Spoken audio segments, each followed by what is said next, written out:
guys have heard me talk on and on and on about how much I love the Rode NT1. It really is the best mic at its price point. I'd honestly say it's the best mic beyond its price point. It really is unbelievable how great this microphone sounds at such a low cost. Now, with that said, Rode has released another iteration of the Rode NT1. And yes, they did send it to me for free to review, but as always, that doesn't sway or change my review in any way whatsoever. So let's get into it.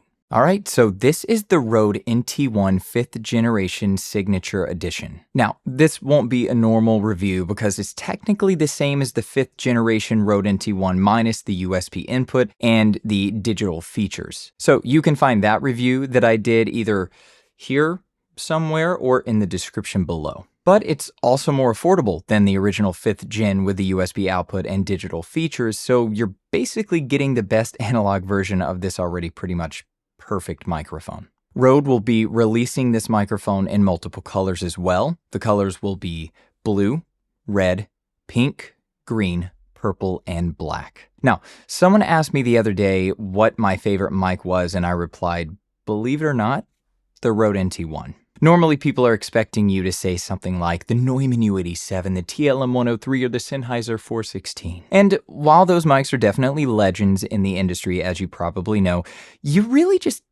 don't need to spend that kind of money when the Rode NT1 is around. Unless you have a specific situation that would make you need to get a shotgun microphone or a dynamic mic or something like that. But honestly, this is my go-to mic. It sounds amazing and it's super cost-friendly. I've said it before and I'll say it again. If you're looking for a gift for a content creator or a voice actor, or you need a gift for yourself this year for voice acting or content creation or something like that, the Rode NT1 5th generation is the perfect microphone for you to get. Now, technically, I'd say the ultimate perfect microphone for you to get for yourself would actually be the Rode NT1 5th generation that also has the USB input included with the XLR input. Because if you're just starting out and don't have an audio interface, this mic is all you need until the day comes that you decide to get an audio interface, if you decide to get one, because the USB input of the original NT1 5th gen means that you can just plug straight into your computer and get to recording. But because it offers both USB and XLR, this just means that you can upgrade to an audio interface one day in the future if you decide to, and still use the same microphone. This is the microphone that I recommend more than any other mic and will continue to. There's a reason you see me using this mic in so many of my videos. Now, before the video ends, I do have an odd problem that I found,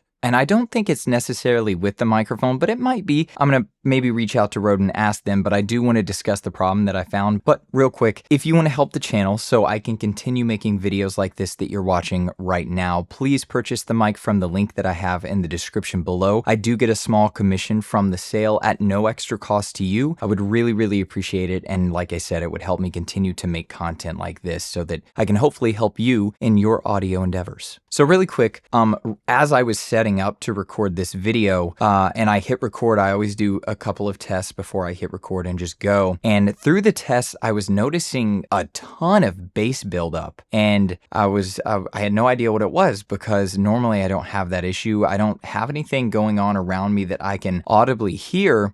So when I had headphones on and I was looking at what it was, because I could see it in the waveform, it was this really thick thing that was just constant. And I was like, okay, maybe the cable's bad. But when I put my headphones on and I listened to it, it was really low end subharmonic content stuff, like really low end, like it was a low end rumble. And usually that's not a microphone cable. Usually mic cables would give you like hiss or some kind of interference, some kind of other noises, not a low end rumble. And so I went outside to try and hear if there was some kind of construction or something going on around me. I couldn't really hear anything. I mean, there's a plane flying over right now, but it's not a plane. It was a really, really low end rumble, and it was quite prominent in this new signature edition. So I thought to myself, okay, well, let me change the cable just to rule that out. You know, when you're troubleshooting, you just want to do everything you can. Change the cable out. That didn't fix it. And then I thought, okay, you know what? Let me just try and put in the original Rode NT1, like the very bare bones original one that you see me using in so many of my videos. Plugged that in, turned it up to the same gain that it was at when I had the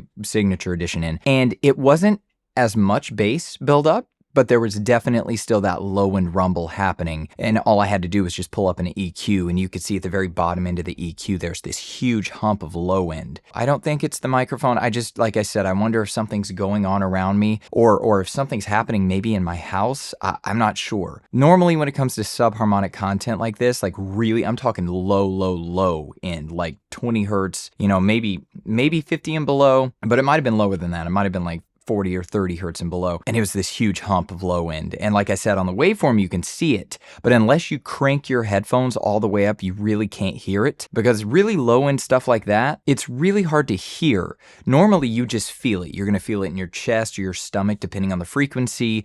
But you're not going to hear it. So anyway, I just wanted to say that. I don't think it's the microphone. I think something's probably going on around me that I just haven't located or figured out what is causing the rumble, but I did want to say that. Anyway, with all of that said, the Rode NT1 will continue to be my favorite microphone unless somebody decides to try and dethrone it, but that would be a pretty tough thing to do. So all you other microphone companies out there, I hope you try your best, because that's what makes everybody better, is trying to do, better than the last company or better than the last really awesome microphone. And everybody has their opinion. There are so many great microphones out there. The Rode NT1 just happens to check all of the boxes that I wanted to check. I have yet to hear anyone's voice sound bad on this microphone. It's a relatively flat response microphone, meaning it's not going to do any kind of crazy coloration when it comes to the low or high end. So anyway, I love this microphone. I love Rode as a company. I think they're really innovative and amazing, and they're doing a lot of amazing things. So anyway, hope you enjoyed this review, even though it's not really a normal review. But when it comes to the Rode NT1, well, you know what they say.